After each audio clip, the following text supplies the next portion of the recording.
Good night, sweetheart. Well, it's time to go. Boop boo doo doo doo.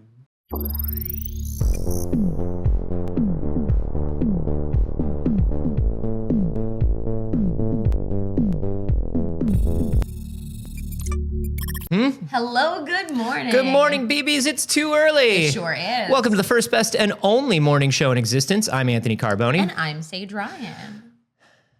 What is it, Anthony? It's okay. We're going to get there. The lighting? Yeah, we're going to get there. Yeah. Folks. Give me to sometime next week. Give me just some time. Folks. Give me some time. Folks, just give us to some time. Give me some time. Listen. Everybody, be quiet. Everybody be cool. Just be cool. Just be cool. Where's the wrapping paper? Oh no, they noticed. No! They noticed. We think this looks less bad. And we're right. We appreciate what our friends and pals were trying to do when they covered up those cables, but we think it looks less bad this way. And as long as I keep my head here, there's no glare. And then we cover the cable. Yeah, we cover most of the cable. If we do this, and then I'll just bring the microphone in. Right, and then what I'll do is okay, we'll do the show like that. I'll do this. Ooh. And now we're doing a show. Yeah, now we're doing a show. You know what I mean? Maybe too many lights are lighting our background and not enough are lighting us. It's a theory, a game theory. Pew, pew, pew, pew, pew, pew, pew, pew, pew. Hey, you know who's here? You know, It's Griffin! Not only is producer Dagger here, but the best intern we've ever had. Oh, and the only. Isaac, good boy. It's Griffin! Hi. This is Griffin. He's earning college credit. Look how big his ears are. He's an idiot. The bigger his ears get, the dumber he is. And they just keep getting bigger and bigger. Griffin turn. We've got give that boy an A. He gets an A for Oh, do you see all those gifted subs amazingly for you? large Do you ears. see all those gifted subs? Those are for you. I'm Griffin, he says. Anyway, Yeah, this is his responsibility. Choices we can get, and we just haven't. This is his responsibility during the show. This is what he's responsible for. Is it because you and Griffin are focused? Yeah, it's because it's focusing on what's important. Griffin. We're on the same plane. It should be focused. That's right. We're doing this entire show from a plane. We're in the air right now. Very impressive. Is he a paid intern or is it just for experience? He is paid in tweets. He's paid in belly rubs, the only currency he knows. Because he's Griffin. He's Griffin. He's so stupid. He's such a sweet boy. Look at how dumb he is. I love him so much. Yeah. Hi, dummy. Anthony is puppy sitting Griffin for the week. That's right. That's right. And I'm not exhausted, and I'm not frazzled, and I'm sleeping well, and I'm not telling Griffin what to do every 5 seconds. It looks like you might have moved the focus thing up to here. You see that little box? No, reach it. Fix it. Catch it. Catch it. There it is. Anthony. There it is. Oh, see, we caught it. We caught. No! We're tired. Hey, everybody. Remember how I said shut up? Anyways, hello, good morning, everyone. It's very good to see you. Thank you for joining us. The setup, still a work in progress. As in, nothing has changed since Wednesday. Because there was only a day in between. And you know what happened in between, Anthony? The goddamn Nintendo Direct. You mean Pikmin 4, the animation? I mean, the Pikmin 4 Mishi. Look, here's the thing. We were like, of course we're getting some Pikmin 4. Of course we're going to get a little Pikmin 4.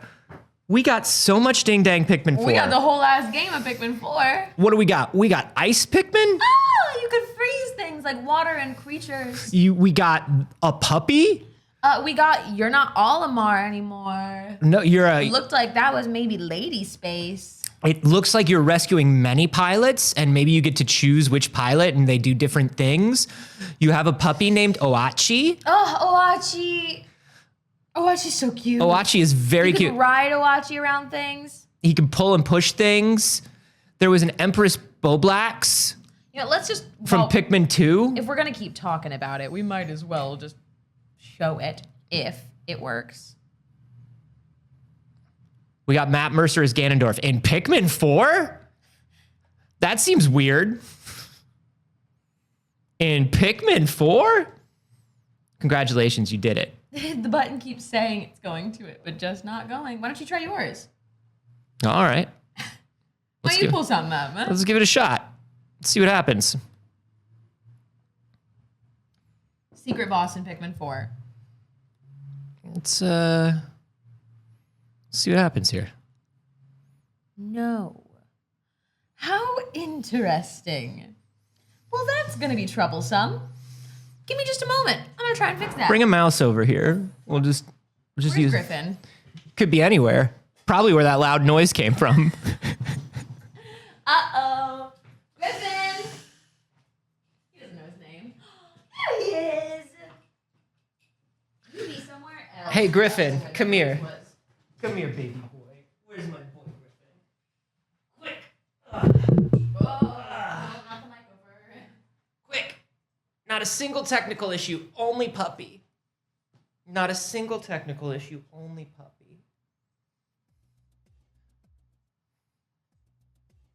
Good night, sweetheart. Well, it's time to go. Boop, boo, doo, doo, doo. Good night, sweetheart. Well, it's time to go. Do, do, do, do, do. Good night, sweetheart. Good night. Okay. Do, do, do, do, do. Anthony, I think I fixed it. Fixed what?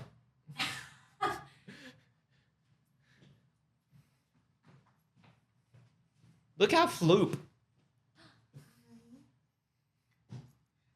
Griffin. Almost. Okay, we got yours for some reason. Sure. And not mine. Cool. It's gonna be a problem when your laptop dies. Which it's gonna do. Nah, you'll take my charger then. Here we go. Pikmin 4. Is it doing this? Is what I want to know. It's such a great question. We all In the want meantime, to know. Pikmin 4. The trailer was fantastic. What did you think, Anthony? I loved it. I think it looks like it's on a fucking GameCube in the best way. We got 3 minutes of Pikmin 4. 3 glorious minutes. Each of them better than the last. And here's what I'll tell you. It's looking good. It's looking real good. There's something about, like, I think they genuinely did nail, even on the GameCube, that fun shoebox diorama look of like real world and then cartoon characters. Yes. Like even on the GameCube, it looked real enough, the world. This looks so good though. It looks very similar though, in a very good way. Yes. You know, like it feels like a GameCube game. Here's our new hero. We love her. We got onions. She's got little lad hair. She does. She's got a Prince Valiant cut. So we saw the 3 basic Pikmins, The classics. the classic Pikmins. Hey, that's wood stain, Griffin. He's like, yeah, I'm gonna drink it. I'm gonna drink it. Don't worry. We got your standard enemies. The effects look really good. Climbing things is new. We got of course our treasures. Oh my god, so good. But now we have ice Pikmin. The chunky little ice Pikmin. And ice Pikmin can freeze enemies or can freeze water to give you new paths through environments, which is lovely. So freaking cool. Let's see if they'll share a couch. Nope. And there's Owachi. There is Owachi. Oh, it is doing game noises, and I feel like it looks like it's loud. No, Is it too loud or it's about 20 decibels quieter than us. We're okay. It might. It's okay. It's at like negative 35. Yeah. Look at those Pikmin go. And then we have underground caves. So exciting. I feel like the evolution of all games is Underone Caves. We found Colin. And I did slightly annoyed that the pup doesn't have a nose. It's an alien. That's Colin is played by Colin Hanks. He's playing himself. It's like when Michael Jackson was in Space Channel 5. No, Colin Hanks is Tom Hanks. No, you're thinking of Chet Hanks. Ah, I am. Yeah. Wow, named Chet. Yeah, they're named after which one's the good boy and which one's not. Griffin, I do need you to stop interacting with that wood stain bottle. Griffin's like, I'm going to drink it, though. Just a little bit drink it. So there's some Pikmin 4 for you. Now, I know that this was not the most exciting part of the announcement for everybody, but it was for me. Oh, no, oh, wait, we forgot. Nighttime. Yeah! There's Nighttime. one little extra peek. What you doing, Anthony? Make sure to chat. It is. It is? Okay. Yeah. All right. Look, come look. It looked like it wasn't. Look. Okay. Yeah. No, it's good. It's very good. Don't even worry about it. So Pikmin, that was a big deal. Also, looks better here than it does there. Looks great. Pikmin was a huge deal for me. Pikmin and Pikmin 2 are some of my favorite games of all time. Yep. But also, like, you can assume that if it comes from the GameCube, it's one of my favorite games. Yeah. Yeah. And you can also assume that if it comes from the Dreamcast, it's one of my favorite games. And that's why Samba de Amigo Party Central is our announcement of 2023. We've decided this is the official best game of 2023. And there are no other games. Yeah? Samba de Amigo. This is going to be played with motion controllers on your Switch, and it does look very cute and fun. I used to have the maracas for the Dreamcast. Yeah, I know. You used to have to put in your height manually because it had no idea. Oh. Da, da, da, da, da, da, da, da. How much music is being played right now that we can't hear? It's all weird Samba de Can I make it Amigo maybe a little music. bit that we can hear too, so we know what's happening? Oh, I can't. There's something up with my laptop. Perfect. No notes. So we got that. Then we got some announcement. We knew this was coming, but they finally put a date on it. Of course, Advance Wars Reboot Camp. We've known this was coming. It got delayed because, well, real wars. Yeah. Not the advanced kind. The actual kind. So they were like, maybe it's not the best time to release this, but now we know that it's coming, and it is coming in June, I believe. June or July. The rumors were that it was going to come in May, and it's like, they're not releasing anything in May. May is Zelda month. Oh, yeah. That would be ridiculous. It would be utterly ridiculous to try to release something during Zelda month. Genuinely foolish. Genuinely foolish. April 21st, so right before Zelda month. Then we got this. We had a rumor of it. Mm-hmm. This is not quite what the rumor was, but it's good. This is Metroid Prime Remastered, which was a shadow drop. Nintendo never does shadow drops of this size. No. So it was pretty impressive to see this. Now, I played some of this last night. Oh, yeah. And it looks really good. As someone who doesn't play a ton of Metroids, I think Metroid Prime was the last game I played all the way through. Like the last Metroid that I played all the way through. That makes sense. There haven't been tons since then. Dread's very good. You should play through Dread, the one that's like old school. Yeah. But, so here's the thing. The rumors were that we were going to get all three at once for $60. Instead, we got Metroid Prime for $40. Yeah. People are a little bummed, but here's what I'll get, because of course the Metroid Prime collection first released for the Wii cost $60. Uh-huh. Then they re-released it for the Wii U, all three for $20. Wow. So people were expecting the three of them for $60. Mm-hmm. Here's the thing. They really redid this game. Yeah. This is not just an upscale. Everything looks different. As I was playing through it, I was like, whoa, not only that, but they finally added a proper dual stick control mode. Which, if I'm honest, makes the game really easy. Interesting. Now that it controls like an actual game, it's so easy to play. Yeah, that makes sense. So you can play dual stick, you can play a hybrid, so you can still use your Joy-Con as a pointer if you want to. They have it all in there. But yeah, even the opening. You remember the opening of Metroid Dread where you have to shoot the sensors to open the gates? And there are 2 sensors that are up real high and you have to figure out that you can lock on to real high things. Yeah. You just look up and you lock on. Yeah. I'm just like, folks, it's almost as though standardized controls are just good for video games. Hermit Homeboy said, hey, as someone who hasn't played Metroid Prime before, to me, this is a new game for $40. And that's what these companies are banking on. I do have the hiccups. Look, the GameCube only sold 20 million. It was a 20 million system. One of the worst selling systems of all time. So most people did not play Prime on the GameCube. Then you move to the Wii, and the Wii was like, families bought it and they played bowling, and then you had another console as well for other games. So, and then the Wii U, obviously no one ever touched. No one touched the Wii U. So, like, it's for a lot of people, it's going to be the first time. It's going to be the first time they're playing Metroid Prime. And here's the thing, the game holds up. Yeah. It holds up really well. 40 isn't bad for a full remaster. I know that that's like a relative thing to where we're at, but in comparison to game releases that are happening and remaster releases that are happening that are coming out still at full fucking price, $60. That's the thing. And Nintendo is being very smart in their knowledge that they had some systems that sold poorly. You know what I mean? Yeah. They're like, no, we know this is new for most people. I didn't know the GameCube sold that poorly. Yeah. It was like 20 million, and then the Wii U was like something like 12 million or something like that. It was not good. GameCube's greatest console of all time. But there were still other announcements.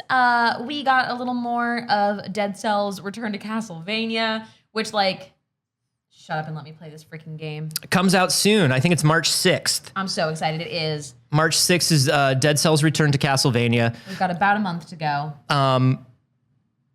It's very, very exciting. Now, one that they announced that they didn't break out the trailer for. I'd like to talk about Fashion Dreamer. Oh, I'm so excited for this game. I'd like to talk about Fashion Dreamer. The fact that, here's the thing, what they're finally doing with the Switch is they're putting the kinds of games that we had on the Nintendo DS. Yeah, it's like a DS game, but it's also like online games from a certain period of time. Yeah. But this is a game. This was the kind of shit that we had on the Nintendo DS. This is a game where you create fashion influencers. And you help them find their personal styles, and then you do photo shoots with them. And here's the thing. It looks pretty dope. It looks very cool. I genuinely, at some point, I will write you a video essay on how important the Nintendo DS was to specifically women of my age group. And like 5 years younger, within 5. There's a great documentary. I want to say it was done by somebody over at Polygon that was like it was called like The Secret History of Girl Games and how powerful they were. But like the Nintendo DS was one of the only consoles that actually like marketed towards girls. Yeah. Like Game Boy and handheld consoles were always more likely to market towards girls, but like specifically the Nintendo DS cornered a market and introduced a lot of girls in gaming. Fashion games, excluded from it. Fashion games, party games, virtual pets, virtual friends, a lot of farming and life simulators. Right. A lot of things that were considered, like girl games. Came out on the DS. Which, like, obviously we understand what the implication of that is. Yes. And, like, what implying that a girl game is when all games are for girls. But the thing that, like, we were expected to do is to push ourselves into, like, masculinity to be in games. And the complete void of femininity in all video games and, like, the push of femininity intentionally in all video games. That was the first console for me that didn't do that. Yeah. That was a big deal. Just as a kid who loved games. Just the advent and popularity of Animal Crossing during that time, I feel like did huge amounts too. Well, GameCube, but I mean, like GameCube to DS to 3DS, like Animal Crossing became like for a little while thought of as mobile first. Right. But like Nintendo's always been better about it, but specifically on the DS, you got things like fashion games and things like this. Like I remember there were so many of those kind of like fashion design life sim games that we have so many of on Steam now. Yeah. Everybody's fucking playing. Ubisoft, before they became who they are now, Ubisoft was known for making like those career games. There was a ton of mobile career games. There was a ton of career games. It was very, very cool. There was also a lot of games based on shows of the time. So like Cory in the House. Like specifically like Cory in the House is actually what I was thinking of. You were thinking probably about the Cory in the House game. I was thinking about Cory in the House, which of course is the spinoff from That's So Raven, taking place in the White House. Yep. But truly like every like Nickelodeon Disney show, but also like every movie had a game that went along. Look, there was like a cute cartoony game. Do you know what else was on the DS? Yes. Do you know what else was on the DS, Sage? What is it? Must have been unconscious for a while. Uh-oh. It's Ghost Trick, Phantom Detective, HD. Get fucked. Yeah, sure. Why not, honestly? Get fucked, everyone. Ghost Trick, starring the second best Pomeranian of all time, Missile. The first best Pomeranian produces our show. True. This is another one. Cult classic, not enough people played it. Yeah. Ghost Trick is amazing. You are a detective and a ghost who can possess objects to influence the environment, and you are trying to find out who killed you. Hell yeah. Before you have to go to the afterlife. You only have a certain amount of time. I never played it. It's so good. I'm very excited too for this trailer. I was really pumped. So there's your body. You can go into different things that are within a certain range of you, and then from those things you can go to other things. So, and you build in this first level, you build like these Rube Goldberg machines that like influence the environment to do things. And so you stop the woman who found your body from being shot by the same person who shot you by dropping a wrecking ball in between them. It's so good. I'm very excited to play this. And honestly, what I'm so excited about is the implication of Nintendo being like, let's figure out how to port these Nintendo DS games. Yeah. Like, let's figure out how we take this to a one screen.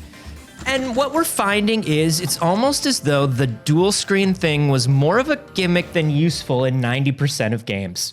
Except for PictoChat. Except for PictoChat. Where it mattered. Re-release PictoChat. In another remake, we Love Katamari Reroll. Yeah. Now, this is a lot of people's favorite in the Katamari franchise. What's your favorite in the Katamari franchise? You're a Katamari boy. I am a Katamari boy, and I have to say, for me, it's the OG, just because nothing can beat the absolute surprise and wonder of playing Katamari for the first time, and just, what is this? How does this exist? Now, obviously, that doesn't exist for you when you go back and play it. So, which one is your favorite to actually play, though? I still play the original one a lot, but I think We Love is probably the best one in the series. Mechanically, in terms of like the things there are to do without being too gimmicky or weird, I think this is a really good one. Though I'd say this one. Yeah, reroll. Yeah, the original reroll came out for like $20. The original Katamari Damacy came out for $20. That was one of the reasons it sold so well, is like Namco put it out, and this was during a time when everything was a physical release. Yeah. And you went to the store and you bought this physical game release, brand new, for $20. And it got to, like, I would just buy friends Katamari. I'd be like, you just need to play this, so I bought it for you. Because I was like, nothing has ever come out like this. Sega tried to do that too with their sports games to take out EA around the same time. $20? $20 for all the Sega sports games, and then EA just went ahead and signed exclusivity with every league. Yeah. Oops. We got a trailer for Disney Illusion Land. This is a pretty straightforward 2D platformer, but you're Mickey. Yeah, it looks a lot. It's based on the new Mickey Mouse shorts, which I love to death. The new Mickey Mouse shorts are so weird and good. And this is a 4-player co-op platformer. You can do like team up moves. So the more people that are playing, the more different ways there are through the level. It's very cute. It reminds me, there was an indie game that came out that was like this just a few years ago. I don't know if we're thinking of the same one, but it is a 4-player multiplayer. There's a 4-player multiplayer specifically that was about people running, and they left a trail of color like this behind them as they ran. No, I'm thinking of Battle Block Theater. This reminds me a lot of Battle Block Theater. Yeah. No, this is reminding me of something else, like an indie racing, like 2D racing game. But it's cute. I just like that they're doing stuff with the new designs of those characters. They're my favorite. Yeah, these look great. I love it. It is. Gundam Steven says it just the animation style irks me, and it's true. You either really love the style of the new Mickey shorts, or you really dislike it. I really love it. I really like it. We also got announcement of a Splatoon expansion pass. Now they keep saying paid DLC, so I don't think this comes with your online expansion. No, they did say with the expansion pass. Okay, good. Because they kept saying paid DLC, and I was like, well, what if I paid for the expansion already? I think they mean you have to pay for the Nintendo expansion. Okay. This is very interesting because the first wave is called Return to Inkopolis, which of course is the city from the first game. But here's the thing. They are not announcing any new game modes, any new weapons, anything like that. They are simply saying you can now choose for your lobby to look and act like Inkopolis from the first couple games. If you want, the Squid Sisters are there and they will perform during Splatfest. Which, so good. So good, but is that really okay? It's a different lobby. I don't know. Like, it's fun to be back there, but they specifically said every time you walked into a store, it was like all the stores will have the same stuff no matter what your lobby is. All the modes will be the same. Everything's the same except you're in Inkopolis. And for me, I'm like, all right, but that's not really expansion. Like, it's cool that you did it, I guess. I agree. Now, if this was something that you had to pay for separately, I would be like, yeah, absolutely, fuck this. But because it is, and it says right here, part of the Nintendo expansion pass, which like you've likely paid for another game if you're going to pay for it, like this wouldn't be the thing to get it for. Now, that was confusing to me because they say Splatoon 3 expansion pass. Like they're using expansion pass like a general thing to mean that the game is expanding. No, that's a very specific Nintendo term for the Nintendo Switch Online expansion pass. Yeah, it's just weird the way they phrased it. I was like, are they trying to get me to buy it again? No, so if you have it, you will get access to this. If this was something you had to buy separately, again, I would be like, okay, that's ridiculous. It's not giving you enough for that. Now, but you probably bought it for Animal Crossing. Let's be real. Now, the Wave 2 is more Squid Kid or more Octoling story mode stuff, which we don't know what it is yet. All they showed was this, which is cool. It's cool. Very aesthetic, very moody. I love it. And all they're saying is that it's coming. So first wave is not gameplay, but we got to see a lot of it. Second wave is gameplay, and we got to see none of it. That's where they're at. But I agree. I think it's mostly about that second wave. That first one is just like, hey, let's just keep people here. Let's just keep you waiting because the other one's not ready yet. Harmony, The Fall of Reverie, which had been previously announced. Yeah, this is the new one from Don't Nod. So this is the Life is Strange team. And this is another sort of Life is Strange style adventure game in terms of gameplay. But in terms of style... God, beautiful. Very, very animated, very kind of sci-fi. It's about a world of gods that interacts with the real world and how they are getting out of balance, and you have to align yourself with one of these aspects, which are what they call the gods. And we all really did play Hades, huh? Like, in terms of like the visual style, like, look, I love it, but you can tell that they were like, oh, we can make games that look like this and people will like them. I don't feel like it's that similar to Hades, actually, in the art. I definitely, the world is not, but the art style, I definitely feel like is inspired by. And we've got Lena Raine music, as Jelly PB is mentioning, which is the Celeste soundtrack. Yeah. Which was a beautiful, beautiful soundtrack. I think Hades is a beautiful game, and like the art for it is beautiful, but like this is next level in my opinion. Yeah, it's very really good. Is. These characters, everything about it. I mean, God. To me, it looks like a mix of Hades and like old Aeon Flux. Interesting. It looks incredible for me. It was one of the things that excited me the most. Dice Cream Sandwich, hello, good morning, said, besides Zelda, Smash Bros, and Splatoon, what other games would you buy that's Switch exclusive? Feels like the indies available you could play on other platforms. You absolutely could. I mean, for me, my Switch is mostly about the like handheld portability of it. Animal Crossing didn't make that list. Personally, I'm offended. Story of Seasons is a favorite for me. Though actually, Story of Seasons might be on Steam now. Mario Kart, like anything that has Nintendo on it, Pikmin. obviously, like is worth playing. Metroid just came out. Metroid. And then before Metroid Prime, Metroid Dread. Dread's one of the best Metroid games ever made. Here's another announcement that's coming out. This surprised the heck out of everybody. The moment I saw this, I was like, no way. The second they showed that, I was like, no. And then there he is. There's our little guy. He's back. Professor Layton in the world of Steam. Woo! Fantastic. I love it. What's very interesting, and the thing that I love about Nintendo Directs is although there's a lot of things that are like, hey, we're remastering, we're bringing back recognizable characters. These are just games that don't look like everything I've downloaded on Steam in the last 3 years. And every Nintendo Direct has that effect on me, which is why I'll always be a Nintendo simp.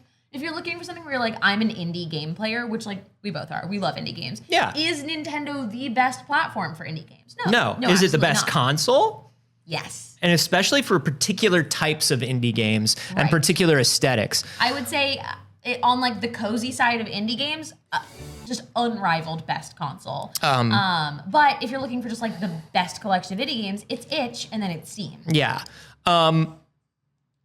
This game they showed and I immediately said, oh, Sage is going to lose it.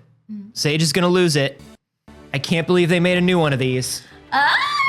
Fantasy Life I. The girl who steals time. Fantasy Life was very good. It was basically, you know, if you think about Tomodachi Life, things like that, where it's just like running around, making friends, doing things. Lots of games are like that now. But this is another one, you know, talking about what you were talking about, how like on the DS and on Nintendo platforms, there were a lot of things that were like more inviting to girls and to women. I think Fantasy Life was one of those ones where it was like, this is a game for everybody. Yeah. And it is something where, again, there is no game that is gendered, but like, no. Maybe it does feel occasionally like Nintendo made games that didn't fucking hate us, and that was really cool. I was watching a friend of the show, Lisa Wallen, play Metal Gear Solid 4 last night, and boy, if Kojima ever really meets a woman, I wonder what'll happen. If he ever sees a real woman, he's gonna lose it. Would simply pass away. He would simply pass away.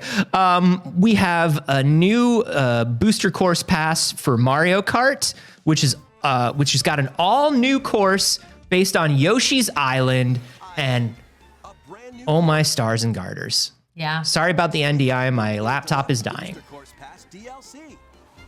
Oh, thank you.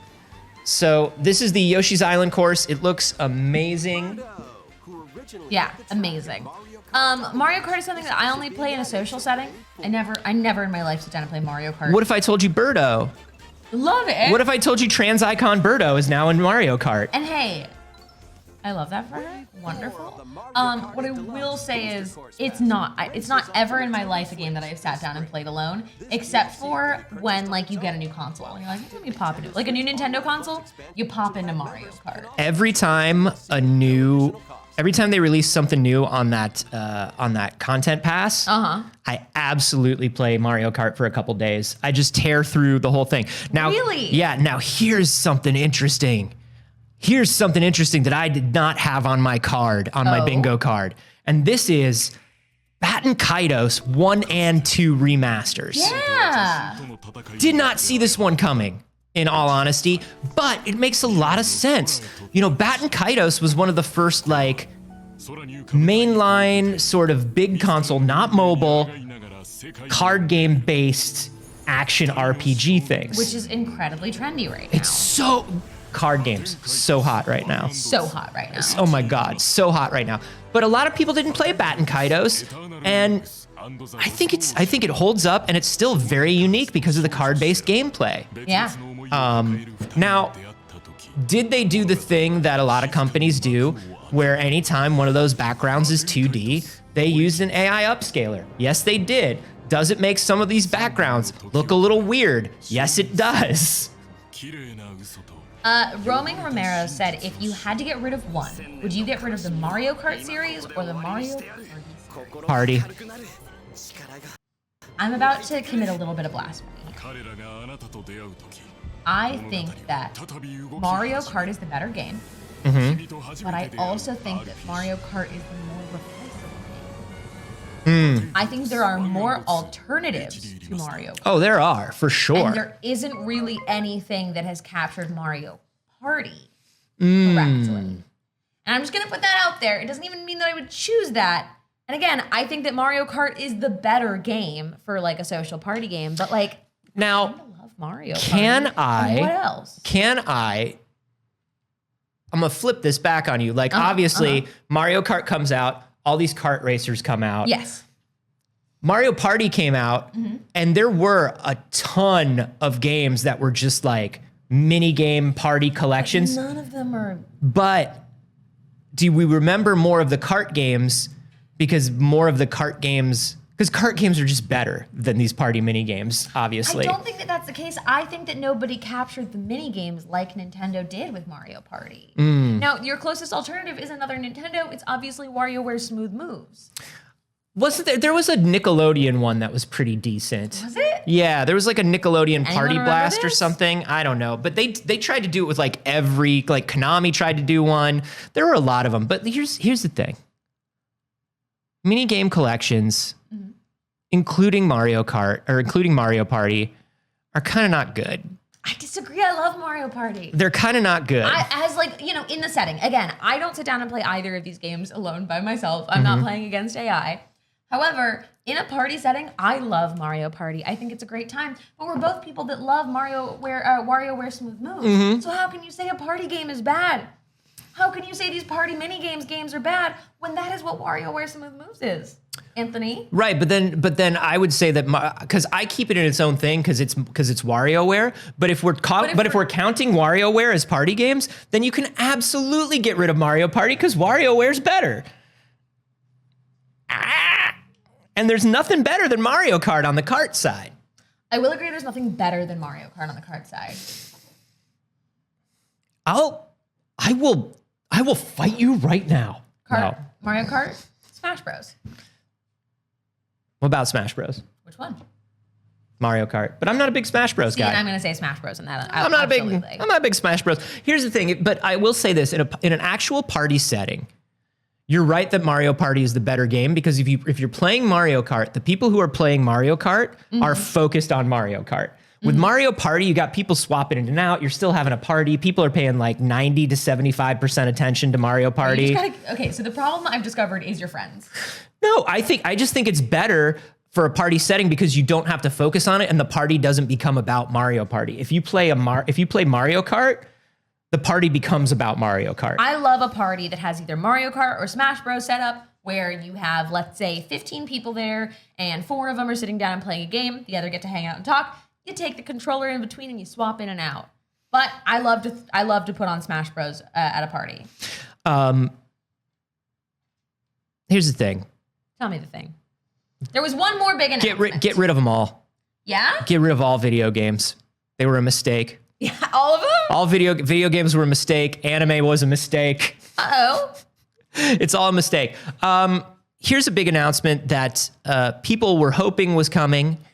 For a very long time. Whoa! And everybody loses their minds, and I'm not 100% sure why, but I'm glad. I lost my mind a little bit more for the Game Boy Advance games. Yes. That's also like a generational thing for me. Yeah, well, that's the thing is, you can have as much nostalgia as you want for Game Boy as a cultural moment and an object, but most Game Boy games are not worth going back to. Game Boy Advance games, on the other hand, and even some Game Boy Color games, I would argue, are pretty decent. We had an original Game Boy in the house, but the first time I played was a Game Boy Color. Which I don't think is correct based on my age. I think that's just because we were poor. But My first handheld was a Game Boy Color. Yeah. Well, Game Boy Color was one of the, I mean, you think about the original Game Boy, sold 118 million units between Game Boy, Game Boy Light, Game Boy Pocket, and Game Boy Color. Like one of the highest selling, I think second highest or third highest selling console of all time. But as they're showing off the Game Boy Color games here, it's like, okay, some of these are good. Like Metroid 2, good. You don't need to play that Game Boy Color Alone in the Dark. The reason they put that on there is because it's known as an impressive Game Boy Color game, but that doesn't mean it's a good game. Wario Land 3 now. Wario Land 3 owns so hard. Wario Land 3 owns so hard. It owns so hard. Obviously, Kirby's Dream Land is cute. But you know, if you're gonna play that, you might as well play the NES version, which I think is already on there. Wario Land Wario Land or Mario Land 2, Super Mario Land. What's his name? Mario?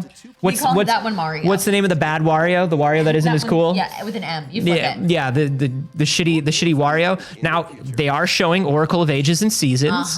These are to come later. They're showing Kirby Tilt and Tumble. They're showing the Pokemon card game. Yeah, but Game Boy Advance. Now, personally, I was Game Boy Advanced SP girly, but Game Boy Advance is amazing. Now, Minish Cap, most underrated Zelda game of all time. It's one of my top 3 favorite Zelda games. Super Mario Brothers, Super Mario Advance 4. I wonder if this comes with the e-reader levels. I would really love it if it came with like the 20 or 30 e-reader levels. Now there it is, WarioWare Inc. Mega Micro Games. This is another one of those things where when it came out, nobody knew how to take it because it was totally different and totally insane. Kuru Kuru Kuruin is a franchise that I absolutely love, and I love that it's getting some love from Nintendo. It translates the N64 version of it translates into irritating stick. Is the name of the game. That's funny. Mario Kart Super Circuit is the worst Mario Kart. This is... I played so much of it. Sure, it was in your hand. You had no choice. So much of it. Now, Mario & Luigi Superstar Saga, though, is a banger. That's an all-time banger classic game. Yeah. So Game Boy Advance, I'm very excited for. Oh boy, the worst Mario Kart multiplayer on the same handheld that has Mario Kart 8. What are we gonna choose? There's F-Zero, Kirby and the Amazing Mirror, Fire Emblem, which is great because I believe that's gonna be the first time that Fire Emblem is coming out in the West. Am I wrong? I might be wrong about that. Anthony, we're doing all this stuff with the expansion pass, right? Mm-hmm. We're getting Game Boy. Yeah. We're getting Game Boy Advance. Yeah. We got NES. Yep. We got SNES. Yep. Are we on our way? Do we get GameCube and DS next? No. No, not until new hardware. Yeah? Not until new hardware. You think? Oh, they're going to coast. Because here's what I'm going to tell you as we're going into this final, which is, of course, Zelda Tears of the Kingdom.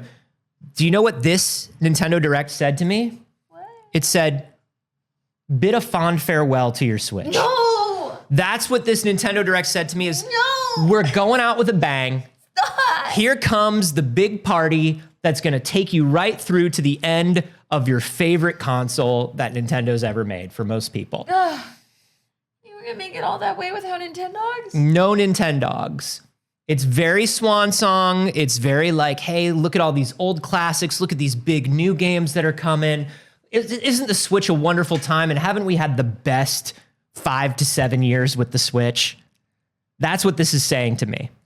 Well, when you say old games and new games, big new games, of course, what we are talking about is The Legend of Zelda Tears of the Kingdom. We got a 2-minute trailer for this game that everyone is so excited for, myself included. Let's chat. So, of course, we have Matt Mercer starting this off with who we think he's Ganondorf. Yeah.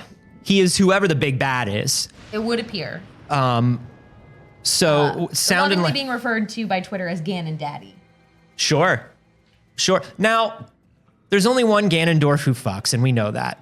The Ganon who fucks is on the Philips CDI. I will be honest, that might be changing. we'll see. A little bit of company. We'll see. But here it is, Link in a spooky Hyrule where it's blood moon basically all the time.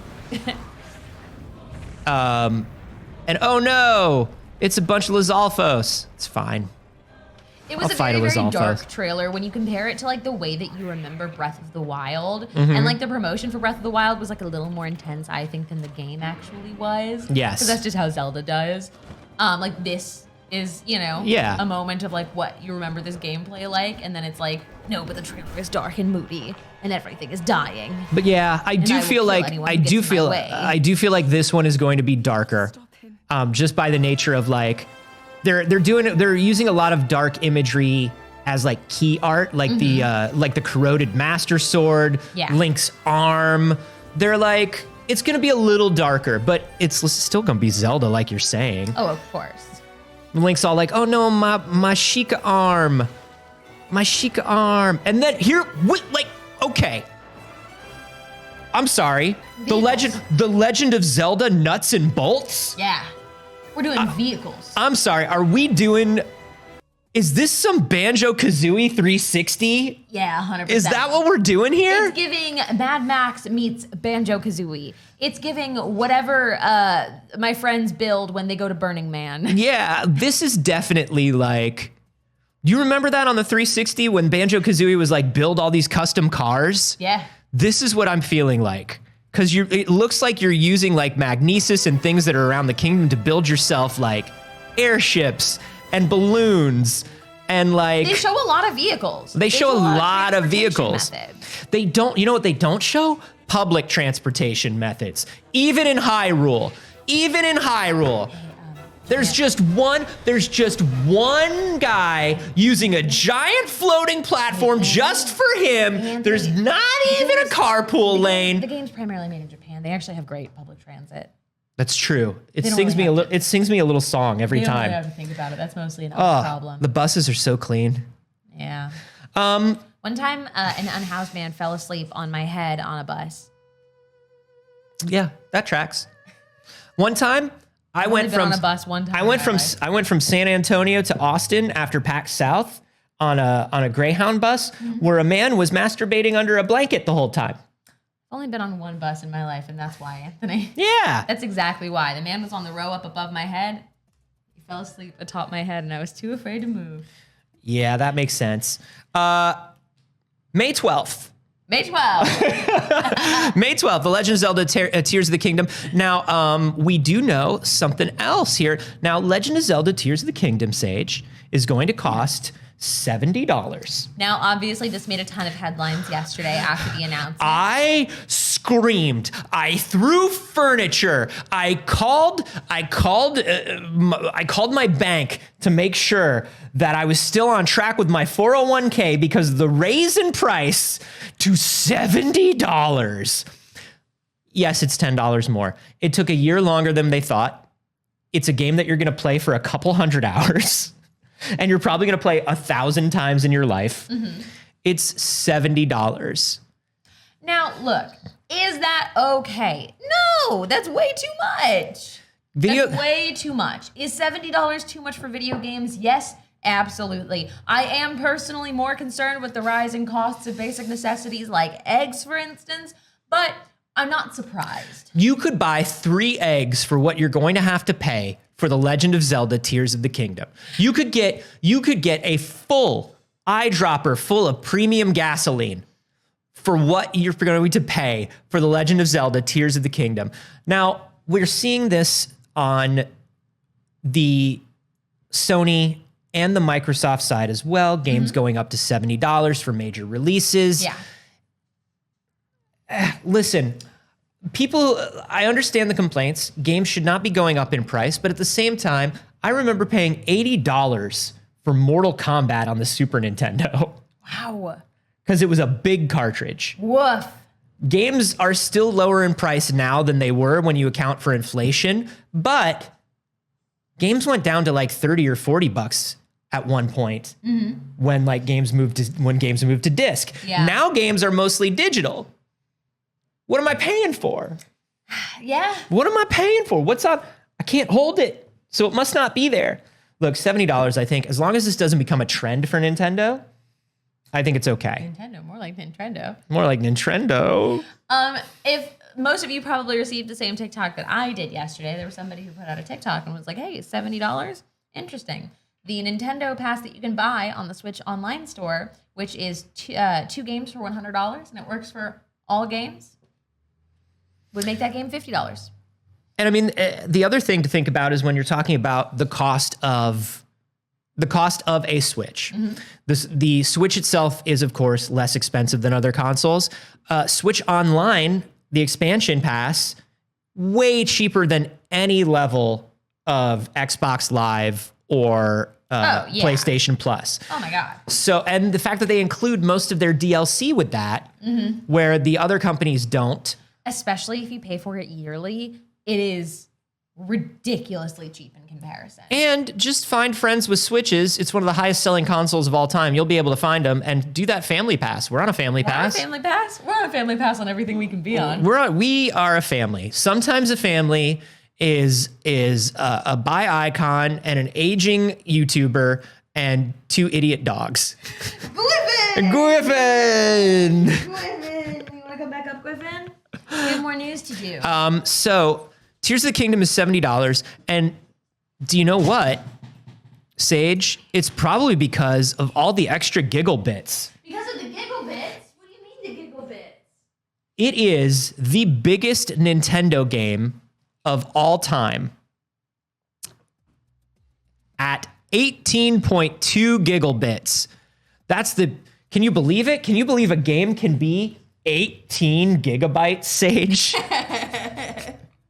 Whoa. Oh, that'll take me minutes to download. Whoa. The biggest. The previous largest game in Nintendo history was Breath of the Wild at 14.4 gigabits, followed closely by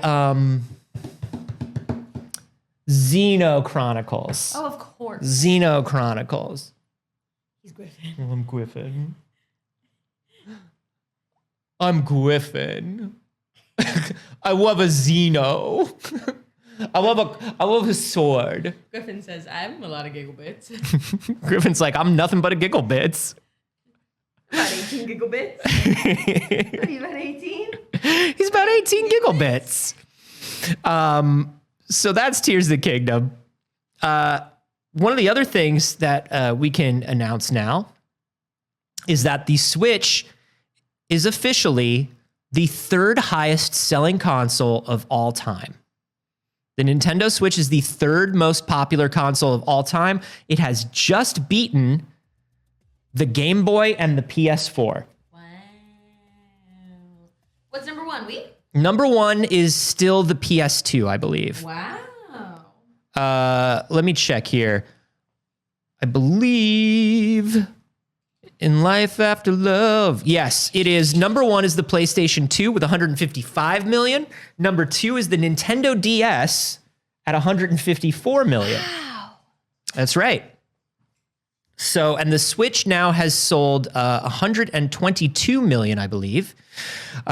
It could, if it goes for another year or two, sales only started slowing down now.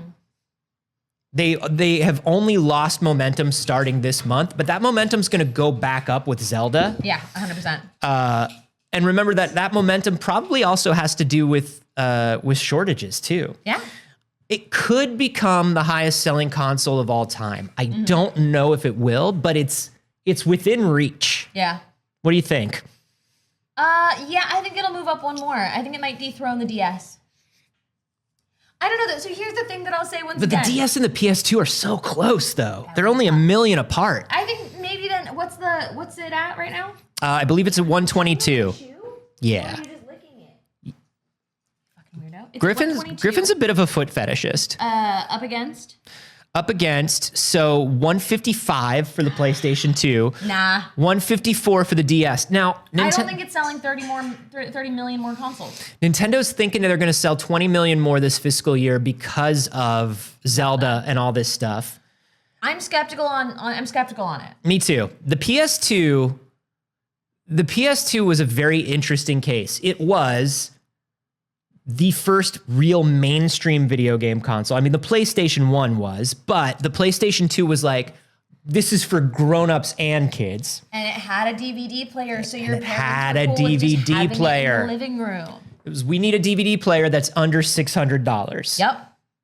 Here's It was a one big for deal. here's one for 400, 300, whatever it But was. also, can we take a moment with the DS once again and just say, hey, statistically, in marketing, when you want to sell many things, if you market to women, you sell more things. It's almost as though by not marketing to women, you leave out half the population.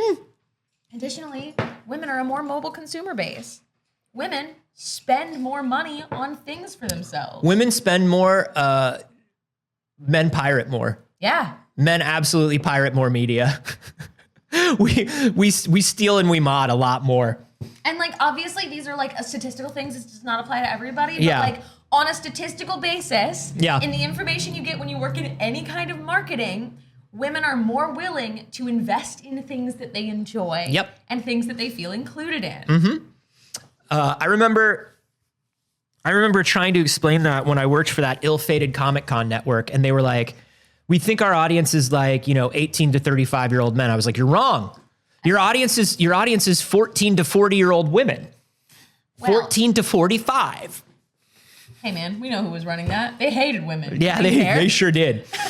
But anyway, I think it's within grasp, and here's the other thing that's tricky. When you talk about the DS selling 154 million units, they're talking about DS, DS Lite, DSi. They're talking about all of that stuff That doesn't pre-3DS. include 3DS, right? No, 3DS is right, separate. it's a separate line. But like, also, even as somebody who was like under the poverty line for most of my life, because I was a car kid, Yeah.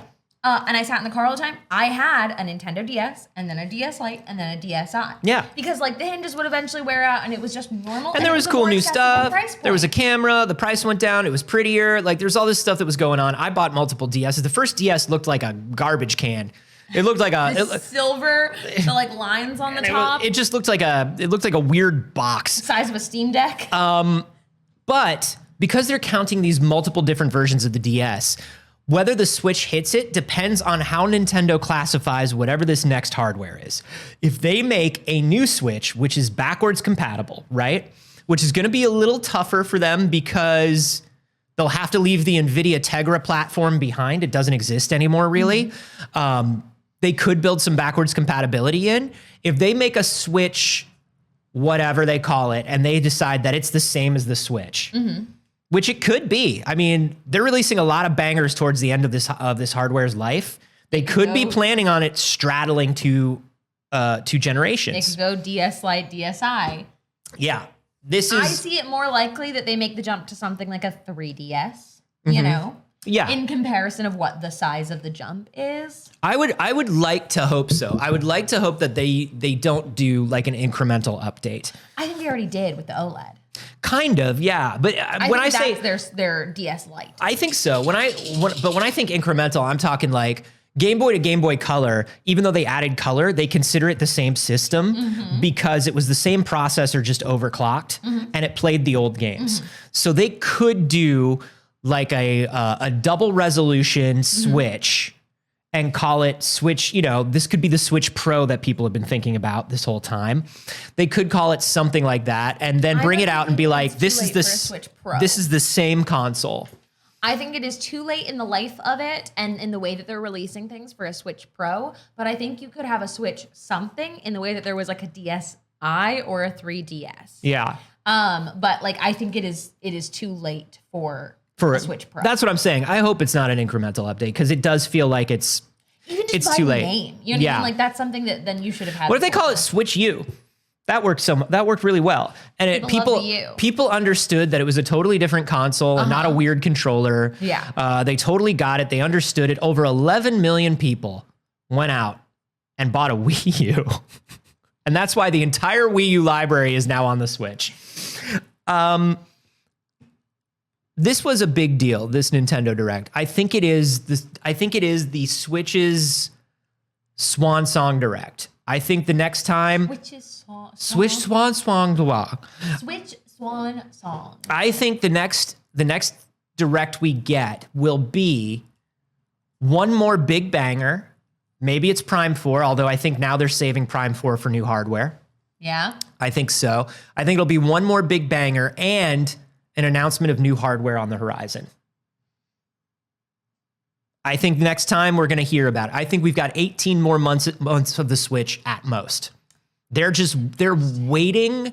They're waiting on worldwide shortages to end now. Yeah. They had a fiscal drop for the first time in years, even though it was due to pandemic-related reasons. But the timing, I think that Switch OLED was originally planned to be something bigger, and there simply wasn't hardware available to make it happen on the timeline they wanted it to happen. They also already did the little Switch lights. There's no way they're doing another incremental because you've already got the little Switches. Yeah. There's no fucking way. I think it's all happening. I think it's all happening. There's no way they're doing another incremental. I don't know how I completely forgot about the Switch lights, the little guys. Don't forget about the little guy. I forgot about the little guys. You can't forget about the little guy. Everybody always forgets about the little guy. Let me tell you, Anthony. Wow. I love my Switch. I love to be able to plug it into my TV. Wow. I don't want one of those little guys. No. They're so good. Cute. They're so good. And if They're so nice to hold. Hey, Nintendo, they're so cute. If you would just figure out your multi-console Nintendo account shit, so we could own multiple Switches, people would own multiple Switches. And people do though. I know, but not a lot. Like my niece and nephew, it's kids. It's kids. Consistently kids. Because it's kids, it's couples, it's families. Right. But it's not like one person owns two because it's like, oh, I'm just going to bring out the Switch Lite today. Right. That's a very specific case. But specifically for my niece and nephew, yeah, they got sure. the Switch when the Switch came out. Children. And then somebody gets a little guy. And then each of them now have little guys. Get a little guy. And each of them have little guys to take in the car. And I'm like, the other one went in the car, right? It didn't have to be plugged into the TV. Yeah, but you can't, if you give one of them the real Switch and the other one a light, that's going to be such a source of argument. I don't know what the difference is. Oh, of course they will. Children. Of course they will. I would have known. This Nintendo Direct was a big deal, maybe too big a deal. Yeah. We got there's a news story out of here in California, United States of America, California State University. Somebody emailed their professor and said, you need to cancel class because a once-in-a-lifetime event is going to occur on February 8th, 2023. Oh, no. The professor called in a bomb threat. The police showed up. They came with dogs.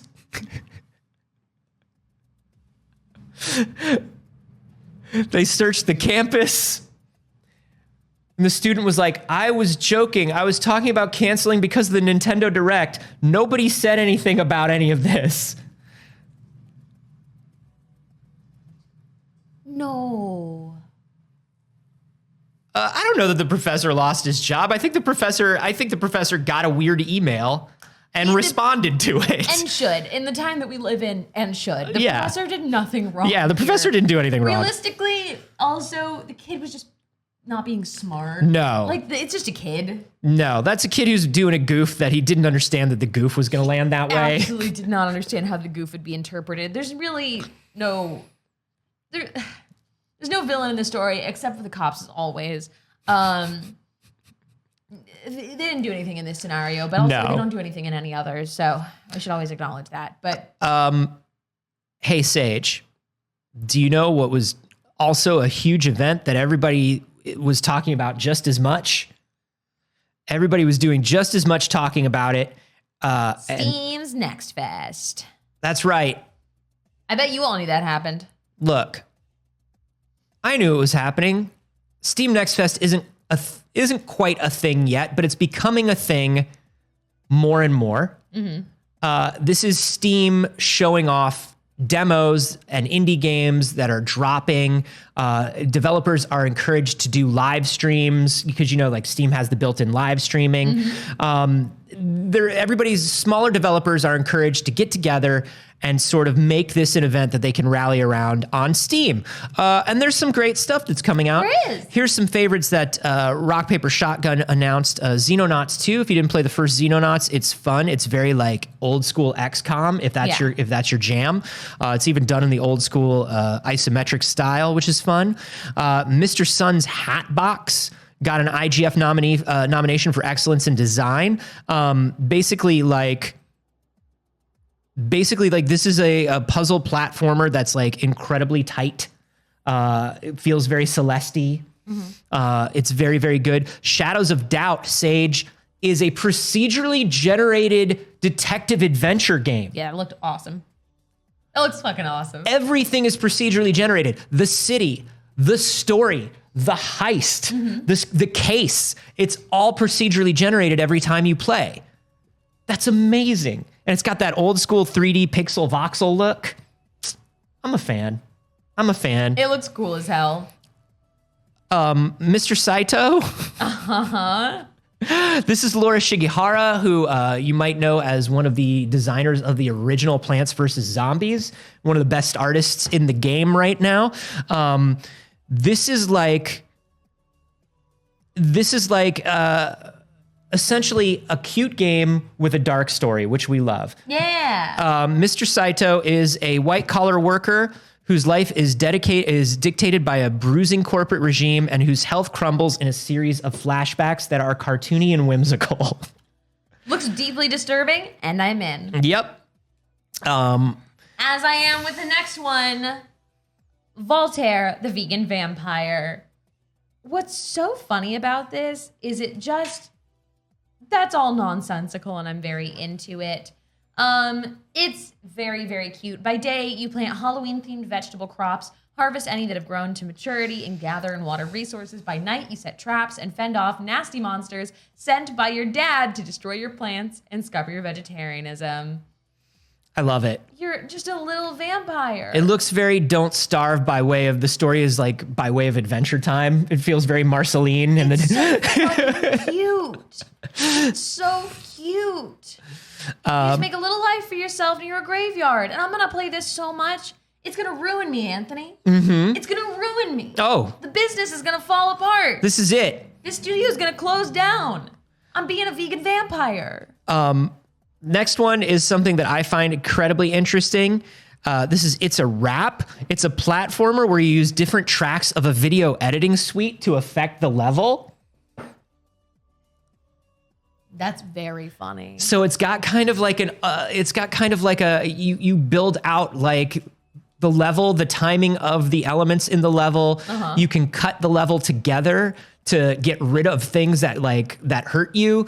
It's very, very interesting. I love it. Then you've got Shady Night.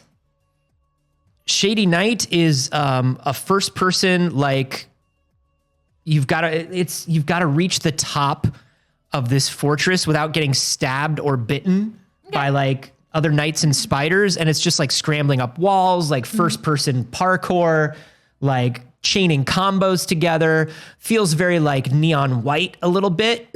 So I'm into that. City of Beats is a kind of rhythm-based game. I'm in. I know you love a rhythm. I love a rhythm shooter. They say in the review here that it's not really about perfect adherence to the metronome, but it does help to be pretty good. I love a rhythm shooter. The next one, Wandering Sword. Very cute, but to me looks like a lot of games that have come out in the last few years. Yeah, this is basically like it's Octopath Traveler or one of those HD 2D Square games, but in a wuxia sort of Chinese fantasy world. Cool. Super Auto Battlemon. I feel like we've seen things about this already and maybe even covered part of it. It is an auto battler, as the name would imply, with very cute little characters. You could be a little shark. Yeah, it's sort of like a Pokemon Digimon meets Slay the Spire sort of thing. And then lastly, Amanda the Adventurer. It makes sense why they put this on the end of the list. This is based on a fictional television series, and it is a horrifying indie horror game told through children's characters. Yep. Dread XP has done this a couple times, and I love every time they do it. I'm excited to play that as well. There's always, when I'm going to be like, Yeah, hello. All of those have demos that are available right now. One of the big things about Steam Next Fest is like make demos available. Oh yeah. So those are all demos that you can grab right now and check out. For me, it's Shadows of Doubt. Yep. It's Mr. Saito. Mr. Saito for sure for me. Voltaire, the Vegan Vampire.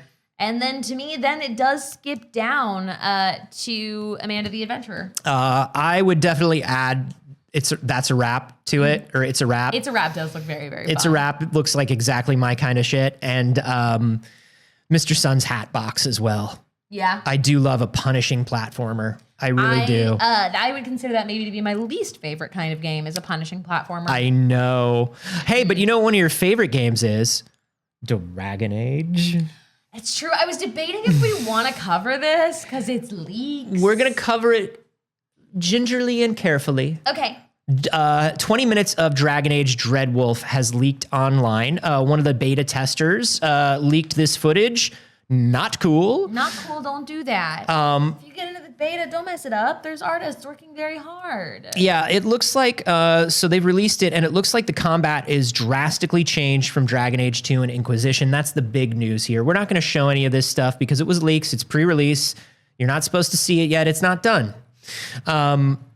So basically, what it looks like is it's a lot more one-to-one action in their combat than it was for 2 or Inquisition. Yeah. Now, 2, of course, had much more Inquisition had much more one-to-one combat, but really leaned heavily on you going into your strategy mode. Right. This apparently does not need you to do that as much or at all. This one is much more action-based. How do you feel about that as a Dragon Age fan? Yeah. I don't hate it, but it isn't an improvement to me. Right.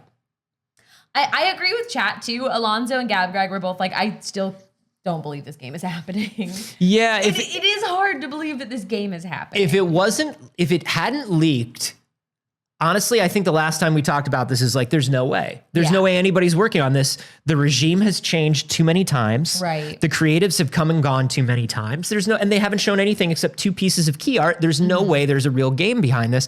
But apparently there is. This was allegedly designed, according to internal rumors and hearsay and things like that, little whispers. This is supposed to be BioWare's take on God of War. They've decided to take Dragon Age and make it their God of War. Dragon Age. Just make a Dragon Age. BioWare. Why make it anything else? Why not just make it a Dragon Age? I'm an Inquisition girly. So Yeah.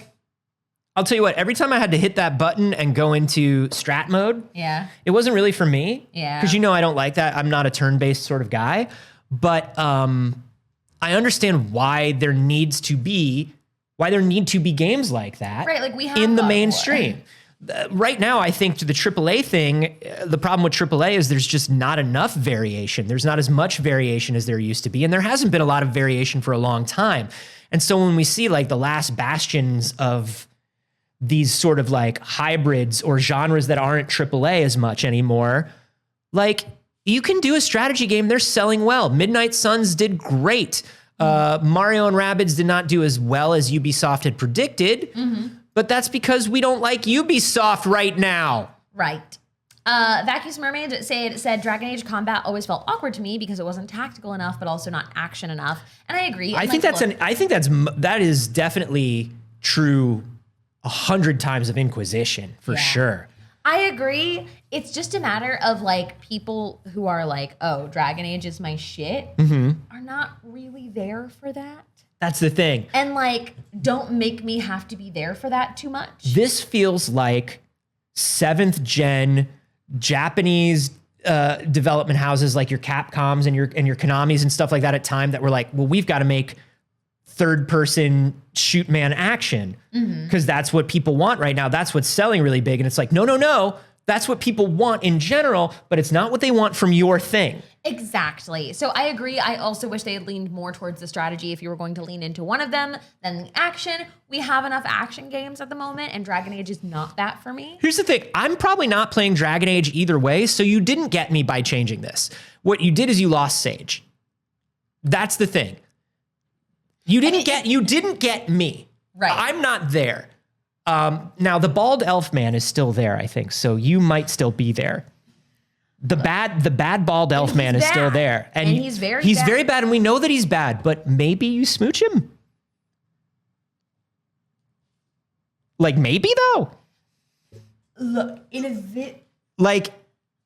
not great. Look, we know he's not great. He's terrible. He's a terrible person. And I'm not saying I'm going to. Yeah, but like you could smooch him.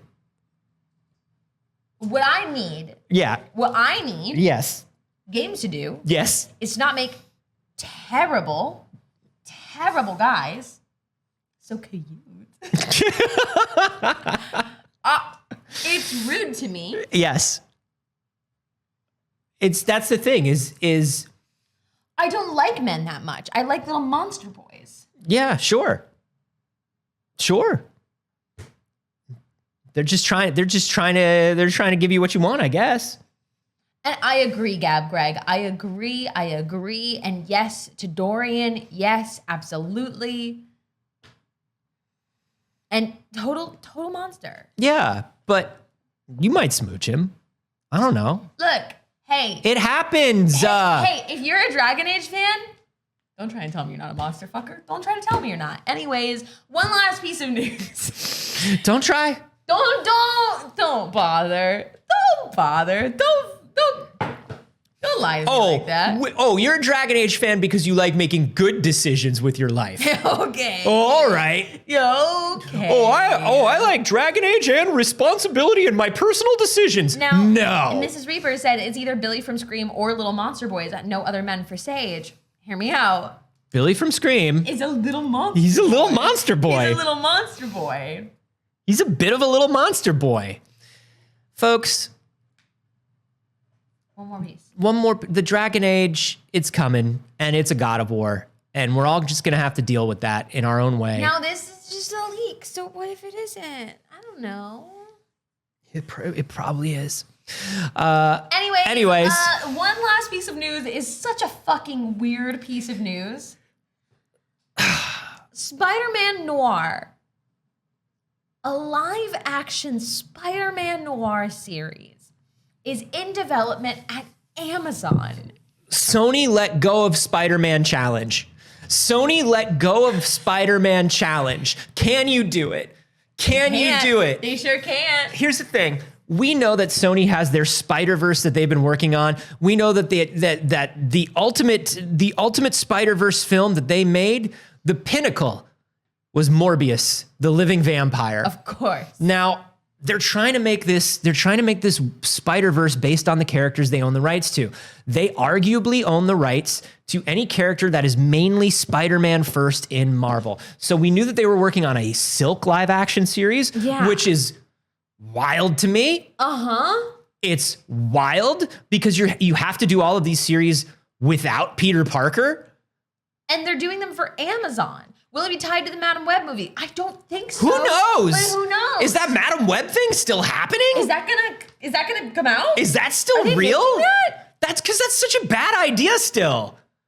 It's so bad. It's so weird. But we knew that Silk was going to be first, apparently. But now they have the Spider-Man Noir live action series. Nick Cage, Ash Crossan, friend of the show, was interviewing Nick Cage, and he's like, I haven't heard anything about it. So he's not the guy. And Peter Parker is also, even though this is an alternate world, alternate universe, they're still saying that it's not going to be Peter Parker. Yeah. It won't be 1930s Peter Parker. He'll probably be named Ben. He'll probably be Benjamin Parker. Yeah. But it's going to be set in the 1930s. I think it's a fun idea for a show. But I don't know. Do you think they'll do it well? No. Me either. I think it's a fun idea. Does that mean you should do it? I don't know. I just think it's a fun idea. I like a Spider-Man that punches Nazis all the time. Sure. I like a Spider-Man that is stopping Nazis. Absolutely. That's my favorite Spider-Man. Yeah. It's my favorite anybody. That's the foundation of most superheroes. If you stopped a Nazi in any way today, thanks. Thank you.